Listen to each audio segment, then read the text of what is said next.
Michigan sophomore Kobe Bufkin is one of the sleeper 3-level scorers in the 2023 draft. This is floor and ceiling, let's break him down.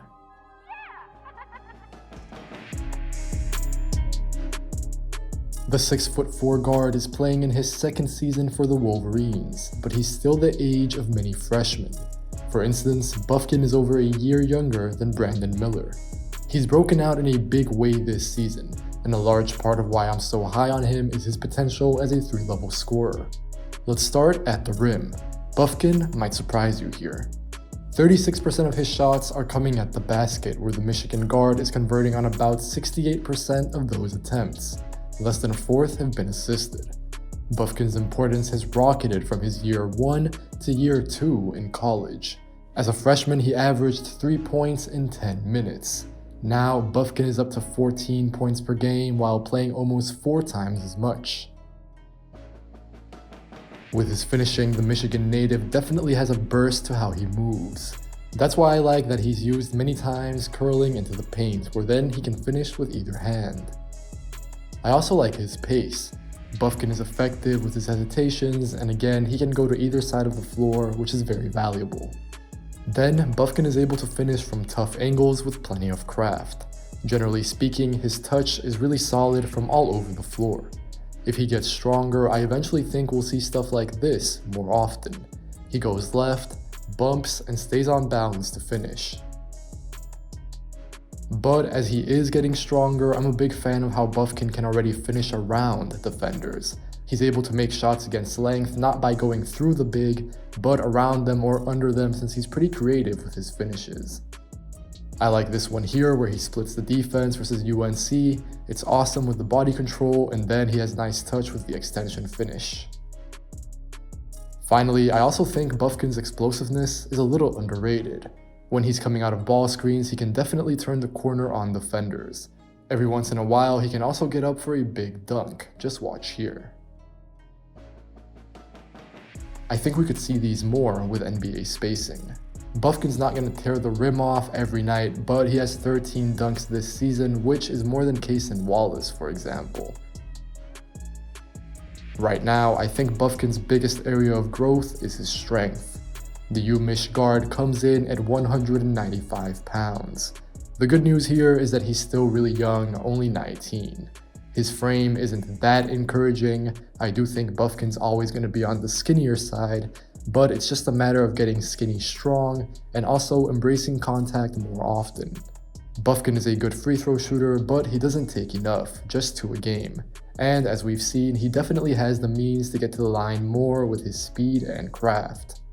Consistently playing through contact can still be a struggle for Bufkin, which is going to be magnified in the NBA against bigger and stronger athletes. He's really been quite good finishing at the basket this season, but I think it's going to take a little bit of time for this to translate to the highest level. Even now, defenders can knock him off balance, and Bufkin can be forced into taking tough shots from difficult angles. Very encouragingly and directly related to this, I think the 19-year-old has the in-between game to offset this finishing. As he gets stronger and also adjusts to the NBA, I think that these runners, floaters, or touch shots, whatever you want to call them, are very important. Bufkin has soft touch, and yet again, he's able to use both hands on this shot. We see that here, for instance.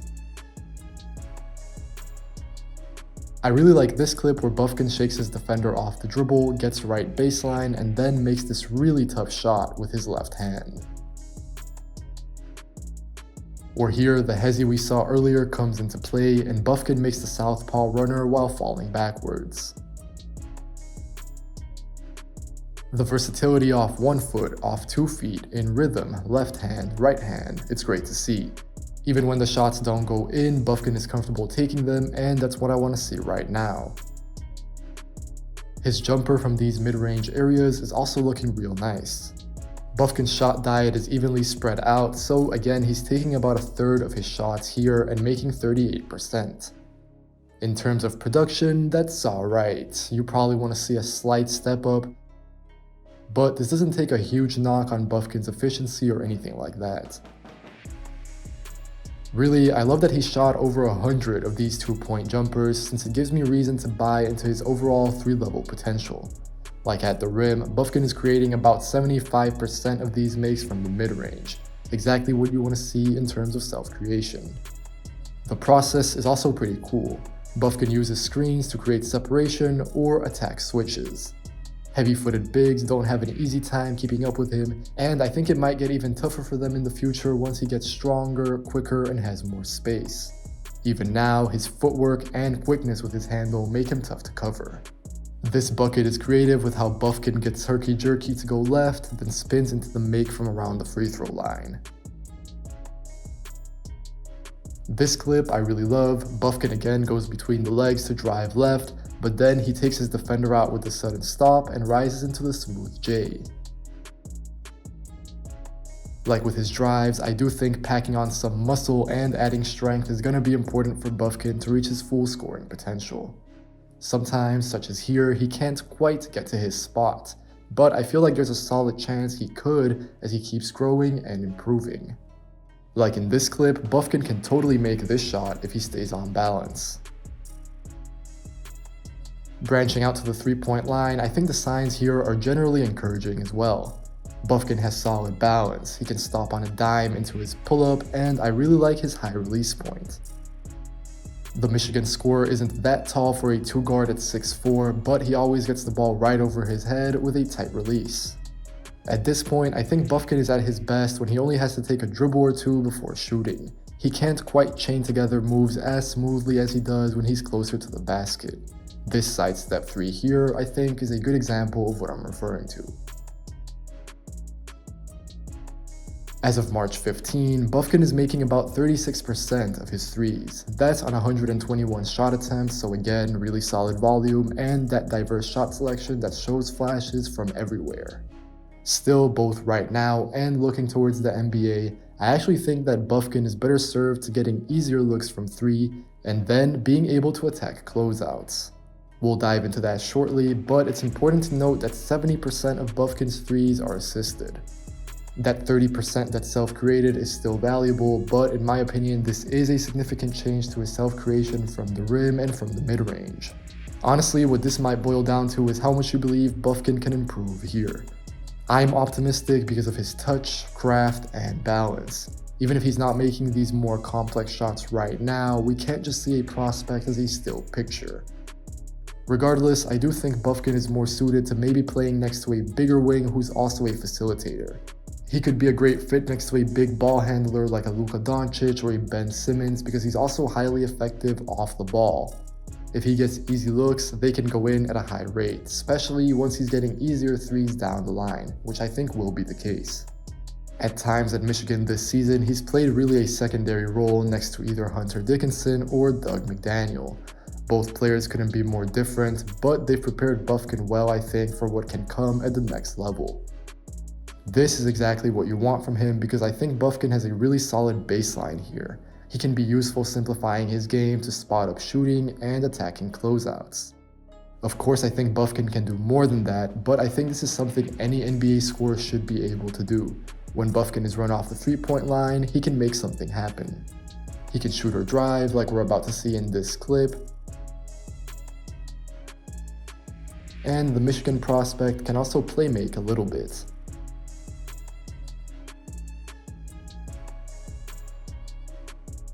And this one isn't off a closeout, but I think it can translate with how Bufkin gets into the paint and fires the wraparound pass in traffic. Getting deeper into how the Wolverines guard operates off the ball, I've liked all of these actions where Bufkin will come off a pin down and get to the rim. These clips against Wisconsin show his versatility. First, he comes left into the elbow pull-up, nice and smooth.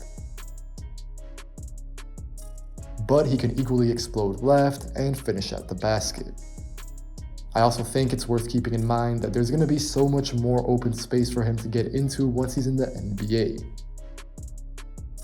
However, the main reason why I prefer Bufkin as more of a secondary guard is his playmaking. This is where he still has to take the biggest step forward. It's not so much that Bufkin is a poor decision maker, though you want better awareness here. He's averaging about 3 assists to 2 turnovers a game, and generally speaking, he takes care of the ball. It's not even like he's a point guard on his team exactly. Not only that, but Bufkin has to feed Dickinson a lot of the time, which contributes to this whole picture. But my bigger point here is that Bufkin is a safe passer who has room to become more dynamic. Like maybe he could hit the corner shooter on this drive once he collapses the entire defense. Or the placement on this pass when he attacks the closeout like we saw earlier could be better. Going forward, I also want to see Bufkin keep progressing as a playmaker in pick and roll situations. He can definitely put pressure on defenses with his finishing at the rim and ability to pull up on a dime, so becoming a more creative facilitator would open up his game even more. He's definitely shown flashes, but I want to keep seeing them. For instance, this pass after his signature hezzy to create the 3 is really nice. Or Bufkin runs into the ball off the back screen here, collapses the defense, and again creates the 3. I also feel as though playing with an above the rim big might help unlock Bufkin's passing even more. Dickinson, Michigan's focal point in the front court, definitely prefers to get the ball right into his hands or chest.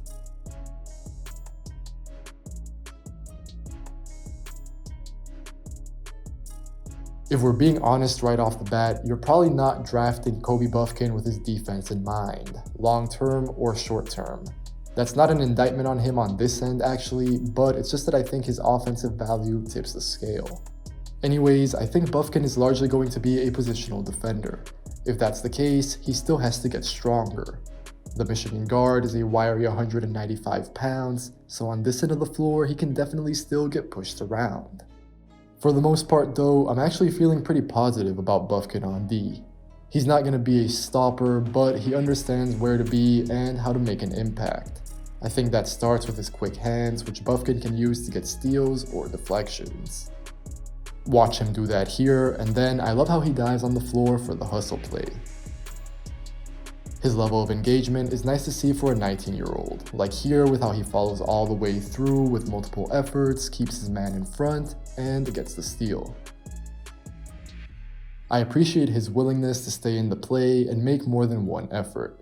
The Michigan guard is a solid athlete, more so with his quickness and then deceleration than with his pop. That means that he's more reliant on positioning and activity, but I think he's done that pretty well in his sophomore year. As I said, Bufkin's not going to be a lockdown guy, but I think he's going to be fine in the long run. I'm not really overly concerned. Part of this is that competitiveness and willingness to do the dirty work, but he's also shown some very solid technique. Bufkin can keep his man in front by switching his hips and changing up his footwork. I think you can see exactly what I mean in this clip. Bufkin keeps his steps choppy and short, but he's also giving himself enough space to backpedal. And then his quick active hands deflect the ball out of play. Once he gets into the NBA, I do think it's going to take some time for Bufkin to adjust to the new speed and strength of the game. Everything takes at least 1 or 2 steps up, so if he's already only an alright defender in college, I think it's fair to assume that his defensive baseline entering the league is not that high.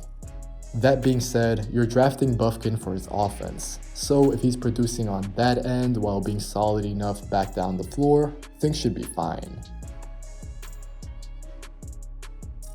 I feel like Kobe Bufkin can be one of the steals in the 2023 draft. I think he can be one of those sleeper scoring guards, and right now I will say that he's hovering around my top 20. I'm a big believer in everything that Bufkin does offensively. Of course, I think there's room for improvement with his passing.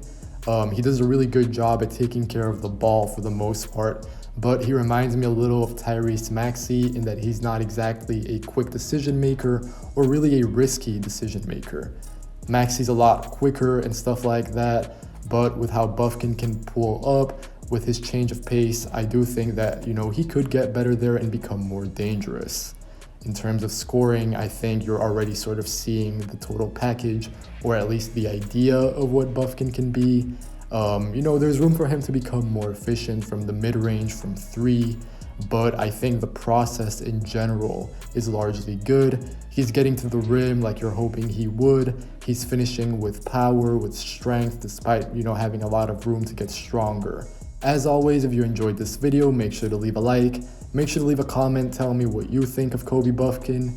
And as always, if you enjoy the channel, make sure to subscribe. Take care, and I'll catch you guys next time.